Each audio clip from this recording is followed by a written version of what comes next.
एक रोटी ने कैसे तकदीर बदल दी। पुराने जमाने में सब्ज पहाड़ियों के दरमियान एक छोटा सा मगर निहायत खूबसूरत गांव था। दौलत कम थी मगर लोग मोहब्बत और सादगी से रहते थे। फूटे घर में एक टूटे दो छोटे बच्चों के साथ रहता था। सलीम की मेहनत से भरी थी लेकिन रिस्क जैसे उससे नाराज था। माह और साल गुजर रहे थे मगर गुर्बत खत्म होने का नाम नहीं लेती थी। उसकी बीवी ज़ैनब बीमार रहती थी, रंग जल्द पड़ चुका था और बच्चे अक्सर भूख से रोते रहते थे। एक रात जब सब सो चुके थे, ज़ैनब ने धीमे लहजे में सलीम को आवाज दी, सलीम, बच्चों ने आज भी कुछ नहीं खाया, उनकी हड्डियां निकल आई हैं, मुझे डर लग रहा है। सलीम ने आसमान की तरफ देखा, आंखों में आंसू थे। ज़ैनब, मैं कल सुबह फिर निकलूंगा, अल्लाह बड़ा है, वो हमारी हालत देख रहा है।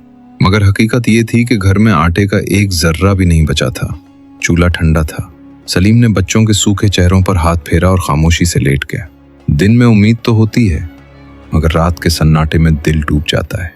फजर से कुछ पहले सलीम उठा, खुले आसमान के नीचे हाथ उठाए और पूरी टूट फूट के साथ दुआ की, मालिक, मेरे घर में अंधेरा है, बच्चों के पेट खाली हैं, मेरी बीवी बीमार है, मैं सारी कोशिश कर चुका हूँ, अब तू कोई रास्ता खोल दे।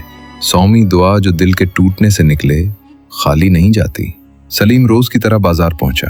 बाजार में शोर था, दुकानें खुल रही थीं, मगर उसका दिल जैसे बोझ से भरा हुआ था। वो एक एक दुकान पर जाता, भाई आज कोई काम है? नहीं सलीम, आज मजदूर ज्यादा हैं, काम कम है, आज नहीं कल आना, हम चाहिए मगर मजदूरी आधी मिलेगी। उससे कमजोर आवाज में सलीम ने कहा, आधी भी कबूल है। मगर उसे जवाब मिला, बस आदमी मिल गया, तुम रहने दो। दोपहर हो गई, आसमान से धूप तेज थी। सलीम को लग रहा था जैसे उसका जिस्म मर रहा है। आखिर थक कर एक दीवार के साथ बैठ गया।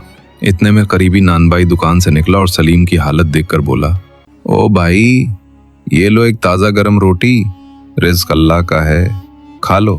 सलीम ने निगाह उठाई। रोटी गरम थी, भाप उठ रही थी, खुशबू ने उसके मैदे में हलचल पैदा कर दी। उसने रोटी हाथ में ली मगर दिल जैसे किसी जंग में मुब्तला हो गया। ये ले जाऊं, बच्चे भूखे हैं, बीवी बीमार है। पेट चीख रहा था कि खा लो, मगर दिल कह रहा था ये घर ले जाना, ये उनका हक है। आखिर उसने रोटी बगल में दबा ली और घर की तरफ चल पड़ा। घर के करीब पहुंचते ही उसने एक साया देखा। एक अंधा बूढ़ा दीवार से टेक लगाए बैठा हुआ था। दाढ़ी उलझी हुई, कपड़े फटे हुए, होंठ खुश्क और आंखों से आंसू बह रहे थे। सलीम रुक गया, आवाज में कहा, बेटा ने कब कपही खाया, अब जिस्म साथ नहीं दे रहा, मैं बस अल्लाह से कह रहा था, मेरे अल्लाह कोई बंदा भेज दे, मैं अब चल नहीं सकता। सलीम के कदम जैसे जमीन में धंस गए। मुबास के हाथ में मौजूद रोटी जैसे जलने लगी। उसने दिल ही दिल में कहा, या अल्लाह, ये आजमाइश है, मेरे घर में भूख है, मेरा अपना पेट खाली है और ये बूढ़ा भी भूखा है। चंद लम्हे सोचने के बाद उसने वो गर्म रोटी बूढ़े आदमी के हाथ में रख दी। बूढ़े ने दुआ देने के लिए हाथ उठाए मगर आंसू बह निकले। बेटा, अल्लाह तुझे ऐसी जगह से देगा जहां से तू सोच भी नहीं सकता। सलीम ने सर झुकाकर वो दुआ कबूल की और खाली हाथ घर पहुंचा। ज़ैनब ने सलीम को देखा और फौरन समझ गई कि आज भी कुछ नहीं मिला। सलीम? नहीं ज़ैनब, आज भी कोई रिस्क नहीं मिला। ज़ैनब ने आंखों में आंसू छुपाते हुए कहा, देख रहा है सलीम, वो हमें ज़ाया नहीं करेगा। बच्चों भूख से सो गया था, दूसरा दीवार से टेक लगाए बैठा था। वो रात बहुत भारी थी, अजीब में अजीब सुकून था, जैसे उसने कोई बड़ी जिम्मेदारी पूरी करती हो। सुबह जब सलीम बाजार जाने के लिए निकला, अचानक एक घड़सवार तेजी से आया और उसके सामने घोड़ा रोका। तुम सलीम हो? जी, मगर आप कौन? बादशाह का कासिद, तुम्हें फौरन महल में पेश होने का हुक्म है। सलीम के हाथ कांप गए। बादशाह ने? आखिर क्यों? ने सख्त लहजे में कहा। सना करो, चलो। सलीम का दिल घबरा गया, कहीं कोई गलती ना लग गई हो। सलीम महल पहुंचा तो वो जगह देखकर हैरान रह गया। सुनहरी दीवारें, सुनहरी सुतून और दरमियान में शाही तख्त। बादशाह कमजोर हालत में बैठा था, चेहरा थका हुआ, आंखों में तकलीफ। बादशाह ने इशारा किया, सलीम आगे आओ।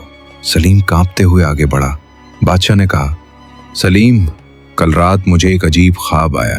ख्वाब में एक सफेद नूर वाला बुजुर्ग आया और मुझे कहा, तुम्हारी बीमारी का इलाज एक गरीब आदमी की दुआ में है और वो दुआ कल किसी ने एक भूखे को खाना देकर ली है। वो शख्स सलीम है। सलीम सांस रुक गया। बादशाह ने पूछा, कल तुमने कौन सा नेक अमल किया था, सच बताना। सलीम ने लरसती आवाज में कहा, एक रोटी थी मेरे पास, मैंने वो खुद भी खा सकता था, मेरे बच्चे भी भूखे थे, मगर मुझे रास्ते में एक अंधा भूखा मिला, मैंने वो उसे दे दी। बादशाह की आंखों में आंसू आ गए। एक रोटी, इतनी सी नेकी, और अल्लाह ने मेरी पूरी सल्तनत की तकदीर बदल दी। बादशाह ने बुलंद आवाज में हुक्म दिया, आज से सलीम मेरी सल्तनत का खजाना का निगरान होगा। और इसके बच्चे पढ़ेंगे, उसका घर बनेगा, उसकी बीवी का इलाज होगा। पूरा दरबार सलीम के सामने झुक गया, सेसाख्ता रो पड़ा। उसने सजदा किया, शुक्र किया। कुछ दिन बाद सलीम ने उस बूढ़े फकीर को ढूंढा। सलीम ने कहा, वो उसे दूर एक दरख्त के नीचे मिला कि दुआ कबूल होगी। बूढ़ा मुस्कुराकर बोला, बेटा, मैं आम फकीर नहीं था, मैं लोगों के दिल आजमाने निकलता हूँ। जो अल्लाह की रजा के लिए देता है, अल्लाह उसे अपनी रजा से नवाजता है। तुमने भूख के बावजूद वो रोटी दे दी, यही सच्चा ईमान है। इसी पर अल्लाह ने तुम्हारी तकदीर बदल दी। अल्लाह नीयत देखता है, चीज का साइज नहीं। 9 फेक रोटी, एक दुआ पूरी जिंदगी बदल सकते थे। अल्लाह उसका बदला बढ़ा देता है। सलीम ने अपने अमल से ये साबित कर दिया कि इंसान जब अल्लाह की मखलूक के लिए खैर करता है तो उसकी पूरी तकदीर बदल देता है।